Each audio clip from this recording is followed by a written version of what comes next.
Hello children, ఇక్కడ మీరు class 10 unit 4 excretion విసర్జనకు సంబంధించిన యూనిట్ మనం తెలుసుకుందాం. బేసిక్ ఇన్ఫర్మేషనే. ముందుగా మనము మన దేహంలో అనేక జీవక్రియలు జరుగుతూ ఉంటాయి. జీవక్రియలు అదేవిధంగా మన దేహం ఒక సజీవ కణ కర్మాగారం.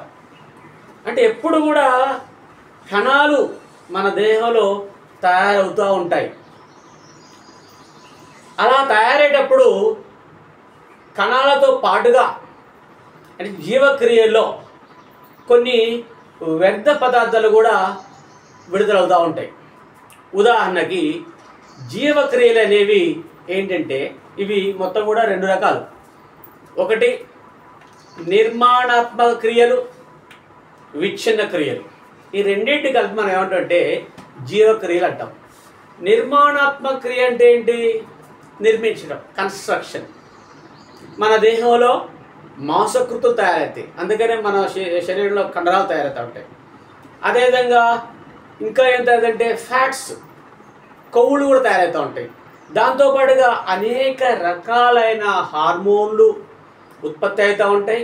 వీటన్నిటి కూడా ఇవన్నీ ఉత్పత్తి అయ్యేటప్పుడు అంటే కొన్ని వ్యర్థ పదార్థాలు కూడా విడుదలవుతూ ఉంటాయి. ఇంకోటి విచ్ఛిన్న క్రియలు అంటే ఏంటంటే మీకు అందరికీ మనం శ్వాసక్రియ చెప్పుకున్నాం.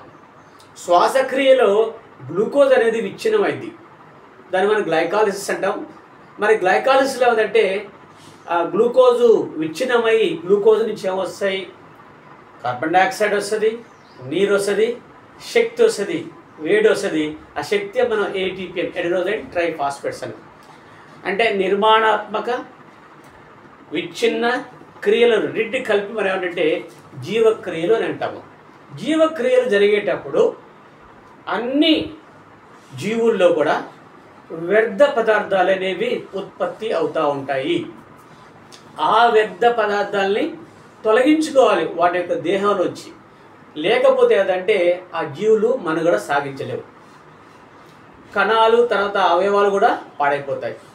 కాబట్టి చాలా జీవుల్లో, అన్ని జీవుల్లో కూడా ఏముంటుంది? విసర్జక వ్యవస్థ ఉంటుంది. మొక్కల్లో కూడా ఉంటుంది విసర్జక వ్యవస్థ, జంతువుల్లో ఉంటుంది విసర్జక వ్యవస్థ. కాబట్టి ఇక్కడ విసర్జన, ఎక్స్క్రీషన్,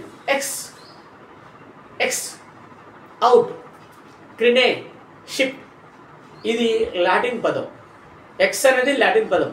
ఎక్స్ అంటే అవుట్. ఎమ్మెల్యే అనుకోండి, XML అంటాం. So he is not working now. ఇప్పుడు అతను పని చేయట్లా. ప్రజెంట్ అంటే ఈ స్థితిలో ఆయన ఎమ్మెల్యే కాదు, ఒకప్పుడు ఎమ్మెల్యే. కాబట్టి ఎక్స్ అంటే ఏంటి? అవుట్. క్రిడరే మీన్స్ షిఫ్ట్, అంటే బయటికి పంపడం. ఎక్స్క్రీషన్లో వ్యర్థ పదార్థాలని ఎక్స్క్రీ సిస్టమ్ అంటే విసర్జక వ్యవస్థ అనేది వ్యర్థ పదార్థాన్ని పంపిస్తుంది. దాన్ని మనం లాటిన్లో ఎక్స్క్రీషన్ అంటాం. ఎక్స్క్రీషన్, ఎక్స్ అంటే అవుట్, బయటకు. క్రిడే మీన్స్ షిఫ్ట్ అంటే బయటకు పంపడం. కాబట్టి అది గుర్తుపెట్టుకోండి. ఇప్పుడు మనం ఇంకోటి, ఈ విసర్జక వ్యవస్థ ఏం చేస్తుందంటే మన దేహంలో ఉన్న అయానుల్ని సమతుల్యం చేస్తుంది. కాబట్టి మన దేహంలో చాలా అయాన్లు ఉంటాయి, నీరు ఉంటుంది. ఎప్పుడు కూడా సమతుల్యంలో ఉండాలి. అంటే హోమియోస్టాటిస్ అంటే తెలుగులో సమతుల్యత. అంటే సమతుల్యత చేసేది కూడా ఏంటి? ఈ విసర్జక వ్యవస్థనే. ఇప్పుడు మనం క్షీరదాలో విసర్జక అవయవాలు ఏంటి, అవి ఎలా ఉంటాయి అనే విషయాన్ని మనం తెలుసుకుందాం. తర్వాత మిగతా జీవుల్లో కూడా విసర్జక వ్యవస్థ ఎలా ఉంటుంది, అక్కడ విసర్జక అవయవాలు కూడా మనం తెలుసుకుందాం.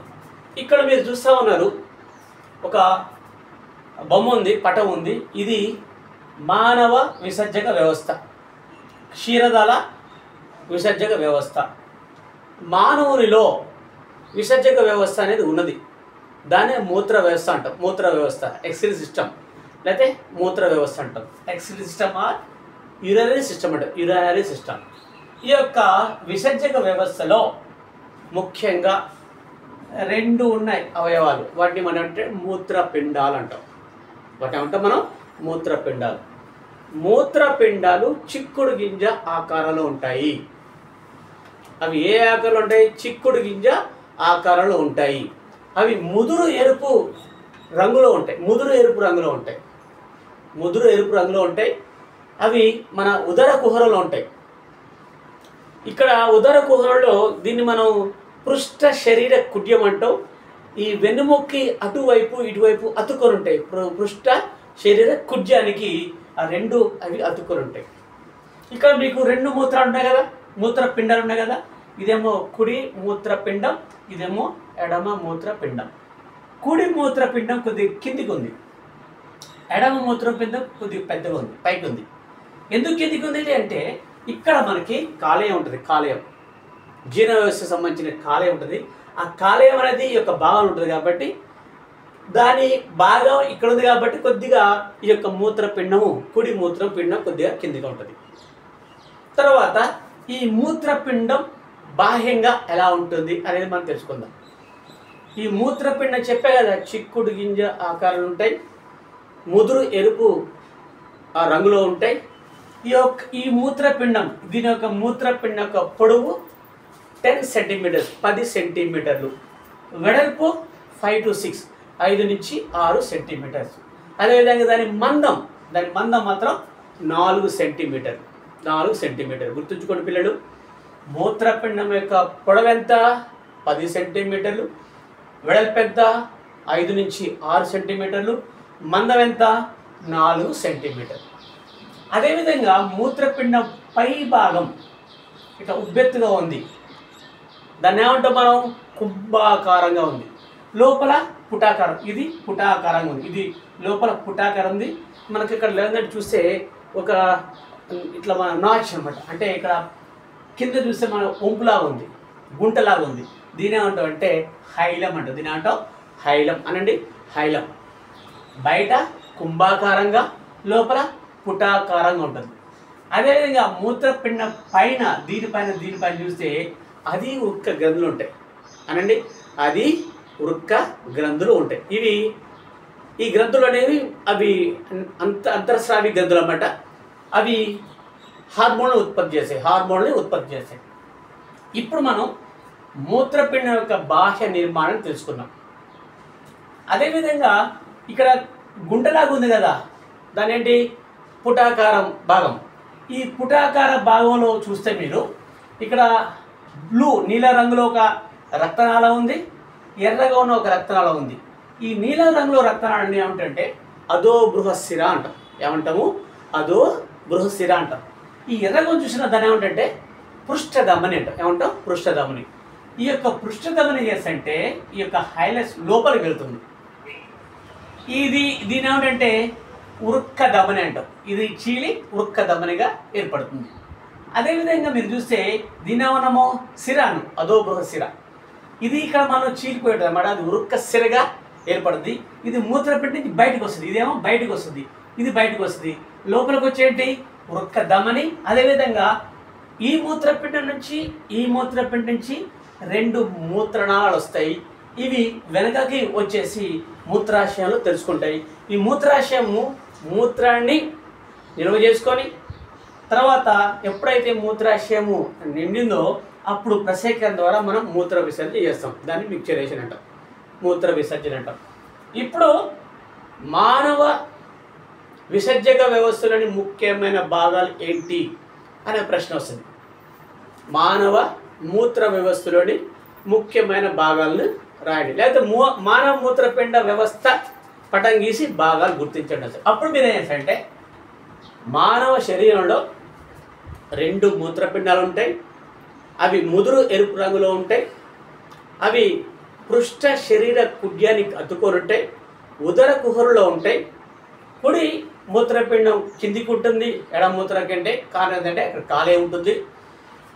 ఈ మూత్రపిండం పైన కుంభాకారంగా, లోపల తలం పుటాకారంగా ఉంటుంది. ఈ పుటాకారం ఉన్న దాన్ని మనం గుంటనే ఏమంటామంటే మనం హైలం అంటాం. అక్కడికి 2 నాళాలు లోపలికి వస్తాయి. ఒకటేంటి వృక్క ధమని వస్తుంది, ఇంకోటేమో దీని మూత్రాలు బయటకు వస్తాయి. మరి లోపలికి వచ్చేయండి, లోపలికి వచ్చేయేమో వృక్క ధమని వస్తుంది, బయటికి వచ్చేదేమో వృక్కశిర, అదేవిధంగా మూత్రనాళం. లోపలికి వచ్చేది వృక్క ధమని, బయటకు వచ్చేటి వృక్క శిర, అదేవిధంగా మూత్రనాళాలు బయటకు వస్తాయి. తర్వాత ఈ మూత్రాలు మూత్రాశయంలో తెలుసుకుంటాయి. అక్కడి నుంచి ప్రసేకం ద్వారా మూత్రం బయటకు వస్తుంది. ఇవి మూత్రపిండం బాహ్య నిర్మాణం. సరే, ఇప్పుడు మనం మూత్రపిండాన్ని ఏం చేసామంటే నిలువు కోత తీసుకుందాం. నిలువుగా మనం కోసామనుకోండి, కోస్తే మూత్రపిండంలో మనకి రెండు వర్ణాలు కనపడతాయి, బాహ్యంగా అంతరంగా. బయట డార్క్ బ్రౌన్ అంటే ముదురు ఎరుపు రంగులో ఉంటుంది, దాన్ని వల్కలం అంటాం, వల్కలం. అదే లోపల తలలో లేత వర్ణంలో దాన్ని అంటే దవ్వ అంటాం, దవ్వ. లేత వర్ణంగా ఉన్న భాగాన్ని దవ్వ అంటాం. అదేవిధంగా ముదురు గోధుమ రంగులో ఉన్న భాగాన్ని ఏమంటాం, వల్కలం అంటాం. లోపల మూత్రపిండంలో ఏముంటాయంటే పిరమిడ్లు ఉంటాయి, కేలిసిస్ ఉంటాయి, అదేవిధంగా నెఫ్రాన్స్ ఉంటాయి. పిల్లలు జాగ్రత్తగా అండి, నెఫ్రాన్స్, దాన్ని నెఫ్రాన్స్ అంటాం. దాన్ని మనం ఏంటంటే వృక్క నాళాలు అంటాం, వృక్క నాళిక, వృక్క నాళాలు. మూత్రపిండంలో ఏముంటాయంటే వృక్క నాళాలు ఉంటాయి. వాటి ఇంగ్లీష్లో నెఫ్రాన్ అంటాం, తెలుగులో కూడా నెఫ్రాన్ ఇచ్చాడు. వృక్క ప్రమాణాలు, వృక్క నాళాలు, వృక్క నాళిక ఒకటైతే. కాబట్టి అవి ఎన్ని ఉంటాయి? మోర్ దాన్ 1 మిలియన్, 1 మిలియన్ కంటే ఎక్కువ ఉంటాయి. 1.3 to 1.8 మిలియన్స్ ఉంటాయి అన్నమాట. ఏంటి? వృక్క నాళాలు. ఇవే మూత్రాన్ని ఏం చేస్తాయి? వడగడతాయి, అంటే రక్తాన్ని వడగడతాయి. రక్తాన్ని వడగొట్టే ప్రమాణాలు ఏంటి? వృక్క నాళాలు. కాబట్టి అంతర్నిర్మాణంలో మనం ఏం చూస్తాము? బాహ్యంగా ముదురు గోధుమ రంగు ఉంటుంది, దాన్ని వల్కలం అంటాం. లోపల లేత వర్ణంలో ఉన్న ఏంటి పార్ట్ ఉంది, భాగం ఉంది, దాన్ని ఏమంటాం? దవ్వ అంటాం. అదేవిధంగా దాంతోపాటుగా దీంట్లో ఏముంటాయి? పిరమిడ్స్ ఉంటాయి, కేలిసిస్ ఉంటాయి, వృక్క ఏముంటాయి? నాళాలు ఉంటాయి, వాటిని నెఫ్రాన్స్ అంటాము. అదేవిధంగా ఈ భాగాన్ని ద్రోణి అంటాం.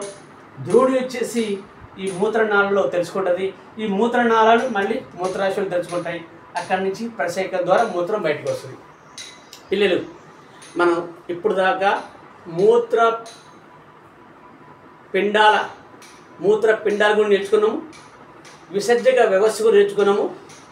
దీన్ని మనం యూరినరీ సిస్టమ్ అంటాం. దానిలోని బాహ్య అంతర లక్షణాల గురించి మనం క్షుణ్ణంగా నేర్చుకున్నాం. ఇప్పుడు మనం ఇక్కడ మీరు చూడండి, దీన్ని ఏమంటే వృక్క నాళం అంటాం, వృక్క నాళిక. ఇవన్నీ కూడా వృక్క నాళికలే. ఇవన్నీ కూడా అవి ఎన్ని ఉన్నాయి? ఒక్క మూత్రపిండంలో 1.3 to 1.8 మిలియన్ ఉన్నాయి. అన్నీ ఉన్నాయి అన్నమాట, చాలా ఉన్నాయి. మరి వీటి యొక్క విధి ఏంటి? వీటి యొక్క పని ఏంటంటే రక్తాన్ని వడపోస్తాయి. దాన్ని మనం రక్తాన్ని వడపోసే మెకానిజం ఆఫ్ యూరిన్ ఫార్మేషన్, అంటే మూత్రం ఎలా తయారైద్ది అనే దాన్ని మనం తెలుసుకుంటే ఇక్కడ మొత్తం 4 స్టెప్స్ ఉంటాయి. గుచ్చగాలనం, గ్లోమరులర్ ఫిల్ట్రేషన్, వర్ణాత్మక పునఃశోషణ, that is tubular reabsorption, tubular secretion, నాళికా స్రావం, అదేవిధంగా అతి గాఢత గల మూత్రం ఏర్పడటం అనే 4 స్టెప్స్ ఉన్నాయి. దీంట్లోనే జరుగుతాయి. ఇది ఏంటి? దీన్ని మనం ఏమంటే నెఫ్రాన్ అంటాం. అనండి, నెఫ్రాన్. దాన్నే వృక్క నాళిక అంటాం, వృక్క నాళిక. ఈ వృక్క నాళికలు ఎక్కడ ఉన్నాయి? మూత్రపిండంలో ఉన్నాయి. ఎన్ని ఉంటాయి? 1.3 to 1.8 మిలియన్ ఉంటాయి అన్నమాట. ఈ యొక్క నెఫ్రాన్లో మనం గమనిస్తే ముఖ్యంగా 2 భాగాలు ఉంటాయి పిల్లలు. సో ఇదేమో, ఇది చూడు, ఇది ఎలా ఉంటుంది? దీని అంటే బౌమన్స్ గుళిక అంటాం, కప్పు ఆకారం ఉంది. దీని ఏమంటాం? బౌమన్స్ గుళిక. దీని ఏమంటే గ్లోమరులస్ అంటాం, గ్లోమరులస్ అనండి, గ్లోమరులస్, రక్త కేశ నాళిక గుచ్చం. ఈ భాగాన్ని మనం ఏంటంటే మాల్ఫీజియన్ దేహం అంటాం. మొదటి భాగం మాల్ఫీజియన్ దేహం. తర్వాత మీరు చూసామంటే ఒక నాళం ఉంది, దీని అంటే వృక్క నాళం అంటాం, వృక్క నాళం. ఈ నాళంలో మొత్తం 3 భాగాలు చేసుకుంటాం. ఒకటేమో సమీపస్థ సమ్మిళిత నాళం, ఇది ఏమో హెలిశిక్యం, యూ షేప్ ఆకారం ఉంటుంది. ఈ భాగాన్ని ఏంటంటే దూరస్థ సమ్మిళిత నాళం అంటాం. ఈ దూరస్థ సమ్మిళిత నాళం సంగ్రహణాలలో తెలుసుకుంటాయి. ఈ సంగ్రహ నాళాలు పిరమిడ్లో తెలుసుకుంటాయి, పిరమిడ్స్ కేలిసిస్లో తెలుసుకుంటాయి, కేలిసిస్లు ద్రోణలో తెలుసుకుంటాయి, ద్రోణి మూత్ర నాళంలో తెలుసుకుంటాయి, మూత్రనాళం మూత్రాశయంలో తెలుసుకుంటుంది, మూత్రం ఇక్కడ ఏమైంది స్టోర్ అయింది, నిలవైంది, ఇక్కడి నుంచి మూత్రం అనేది బయటికి ప్రసేకం ద్వారా విడుదలైంది, దాన్ని మూత్ర విసర్జన అంటాం, మూత్ర వ్యవస్థ అన్నమాట. సరే, ఇప్పుడు మనం ఏం తెలుసుకున్నాము? నెఫ్రాన్. దీని ఏమంటాం మనం? నెఫ్రాన్.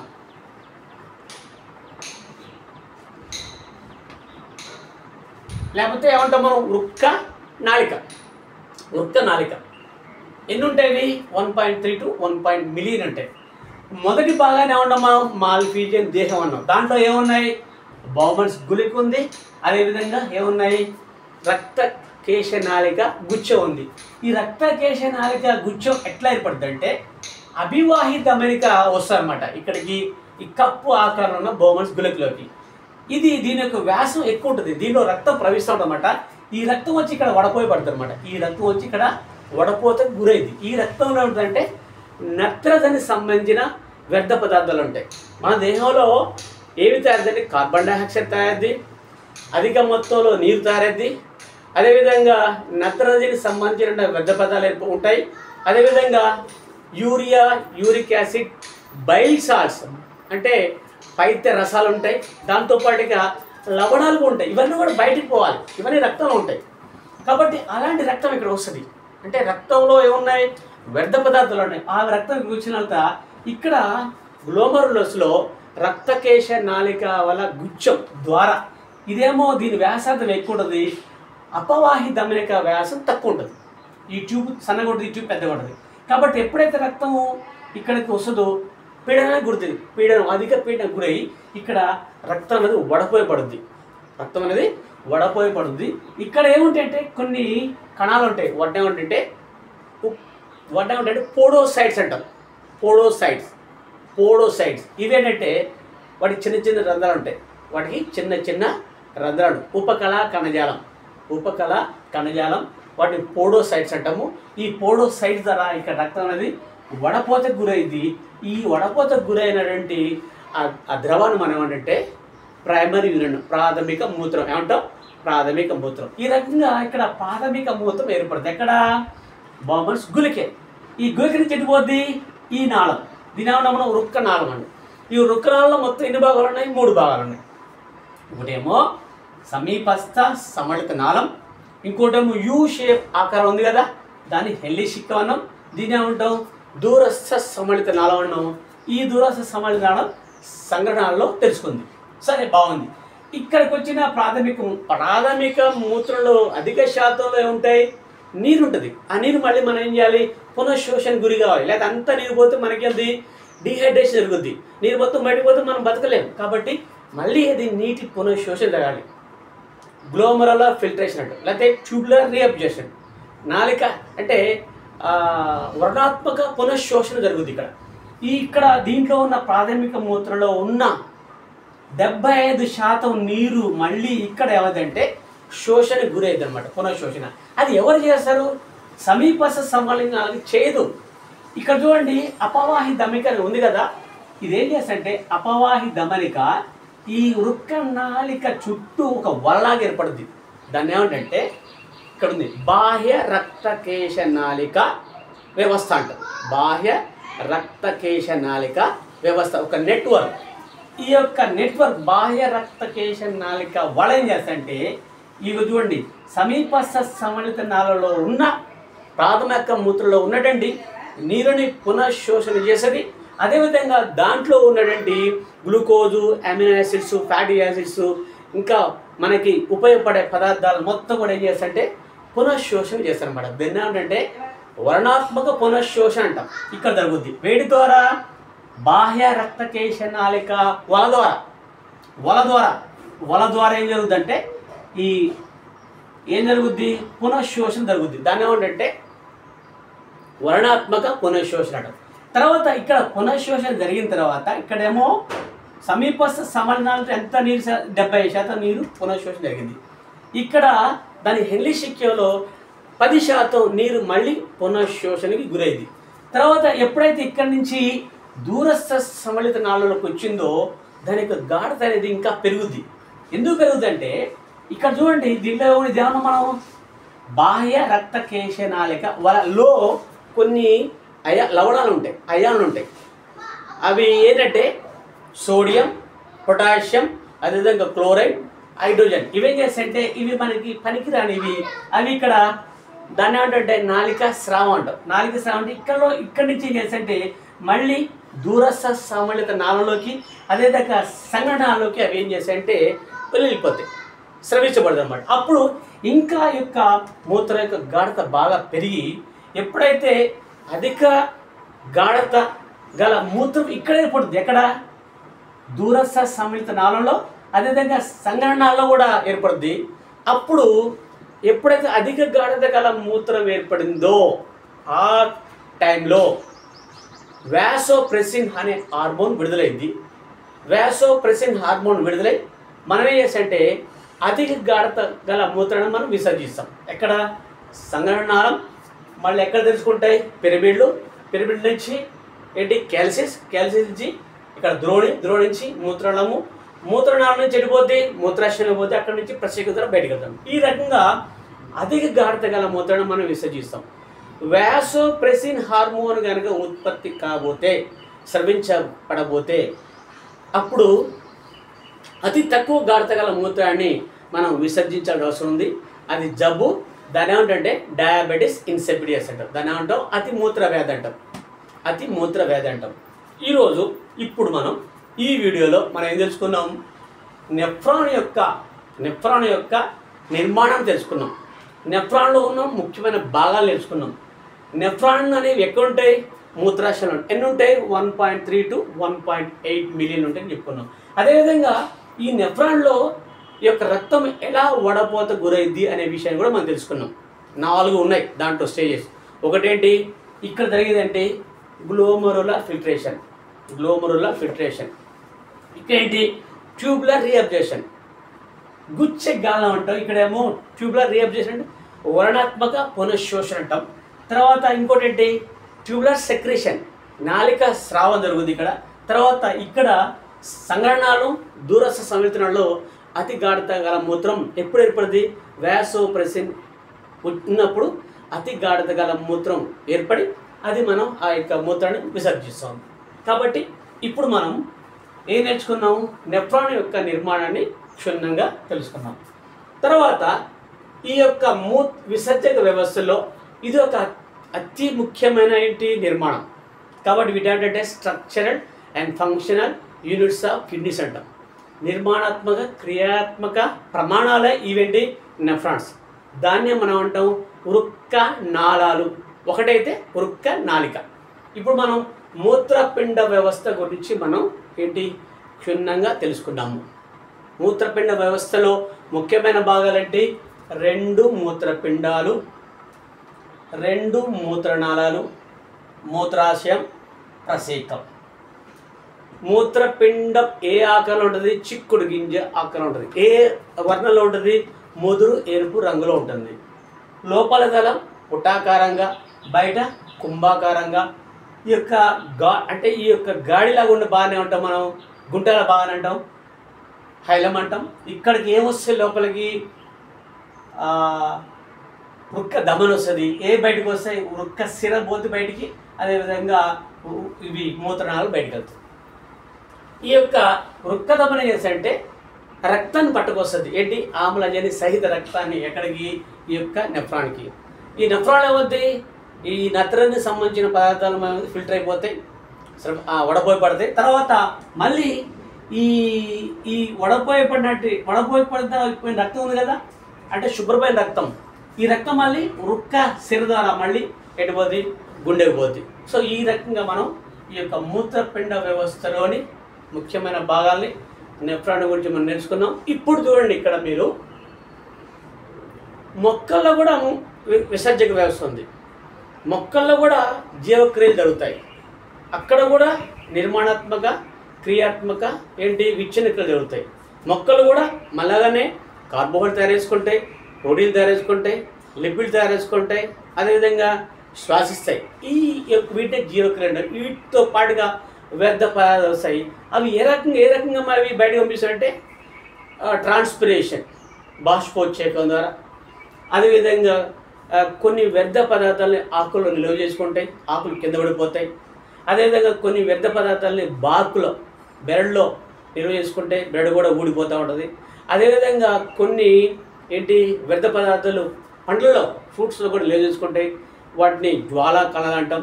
కాబట్టి ఈ రకంగా అదేవిధంగా మొక్కల్లో ఆల్కలాయిడ్స్ విడుదలవుతాయి, టానిన్స్, రిజన్స్, లేటెస్, గమ్స్ అని ఇవన్నీ కూడా వ్యర్థ పదార్థాలు. ఇవి కూడా వేరు వేరు భాగాల ద్వారా బయటికి పంపించుకుంటూ ఉంటాం అన్నమాట మొక్కలు. ఇప్పుడు ఇతర జంతువుల్లో ఉన్నటువంటి విసర్జక వ్యవస్థ కూడా నేర్చుకుందాం, విసర్జక అవయవాలు కూడా నేర్చుకుందాం. మీకు అందరూ తెలుసు ప్రోటోజోవా. ప్రోటోజోవా అంటే ఏక కణజీవులు, ఉదాహరణకి అమీబా, పారమీషియం. దాంట్లో అవయవాలు ఉండవు, ఒకటే కణం, కానీ దాంట్లో కూడా ఏం జరుగుద్ది, విసర్జన జరుగుద్ది.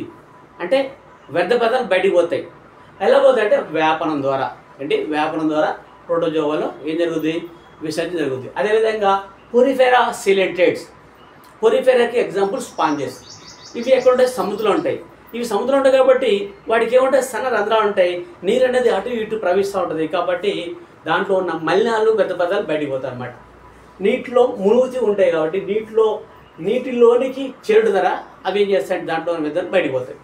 ప్లాటిహెల్మింథస్ ఉదాహరణకి దీని ప్లాటిహెల్మింథస్ దాన్ని టేప్ వామ్ అంటాం. టేప్ వామ్, బద్దె పురుగు అంటాం. దీంట్లో జ్వాలా కణాలు ఉంటాయి, జ్వాలా కణాలు. అదేవిధంగా నెమటోడా, రౌండ్ వామ్స్, దీంట్లో రేనెట్ సెల్స్ ఉంటాయి, రేనెట్ కణాలు.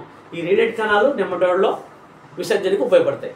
అదే అనలీడా. అనలీడా అంటే ఏంటి, వానపాము, జలగ. వీటిలో నెఫ్రిడియా ఉంటాయి. నెఫ్రిడియా విసర్జక వ్యవస్థగా పనిచేస్తాయి అన్నమాట. ఆర్థోపడ అంటే బొద్దింకలు, అదేవిధంగా మిడతలు. వీటిలో హరిత గ్రంథులు ఉంటాయి, మాల్పీజియన్ నాలుకలు ఉంటాయి. తర్వాత మొలస్కాలు నీటిలో ఉంటాయి, భూమి మీద ఉంటాయి, తండ్యాల్లో ఆల్చిప్పులు అంటాం, లేకపోతే వీటిని. ఇవి దీంట్లో ఏముంటాయంటే మెటానెఫ్రిడియా ఉంటుంది. అది ఎక్టోడెర్మేటా ఏంటి, ఉదాహరణకి స్టార్ ఫిష్. ఇది దీంట్లో జల ప్రసరణ వ్యవస్థ ఉంటుంది. చివరికి వచ్చాక సరీసృపాలు, రెప్టైల్స్, పక్షులు, ఏవ్స్, క్షీరదాలు, మ్యామల్స్, వీటిలో మూత్రపిండాలు. కాబట్టి మనం వివిధ రకాలైన జీవులు, జంతుజాలాల వర్గం, వాటిలో ఉండే విసర్జక వ్యవస్థ గురించి తెలుసుకున్నాము. మొక్కల్లోని విసర్జక వ్యవస్థ గురించి తెలుసుకున్నాము. అదేవిధంగా మానవులో ఉన్నటువంటి విసర్జక వ్యవస్థ గురించి తెలుసుకున్నాం. ఇప్పుడు మీకు కొన్ని ప్రశ్నలు అడుగుతాను, చెప్పండి. మానవ విసర్జక వ్యవస్థలోని ముఖ్యమైన భాగాల్ని రాయండి. Number 1 question. నెంబర్ 2 క్వశ్చన్, మానవ విసర్జక వ్యవస్థ పటం గీసి భాగాలను గుర్తించండి. Second question. మూడో క్వశ్చన్,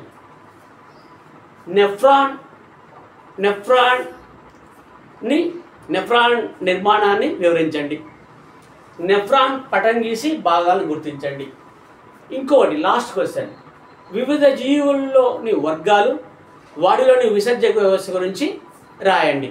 కాబట్టి ఈ రకమైన ప్రశ్నలు మనకి ఎగ్జామ్లో వస్తాయి. ఇది చాలా ఈజీ నేర్చుకోవటం. బొమ్మలు కూడా, ఈ పటాలు కూడా మనం చాలా ఈజీగా వేయచ్చు. 1కి 2 సార్లు కానీ మీరు గీయటం ప్రాక్టీస్ చేస్తే ఆటోమేటిక్గా ఆ యొక్క వ్యవస్థ గురించి మీకు క్షుణ్ణంగా అర్థమైంది. కాబట్టి ఈరోజు యూనిట్ 4 ఎక్స్క్రీషన్ క్లాస్ 10, దాన్ని విసర్జక వ్యవస్థ అంటాము.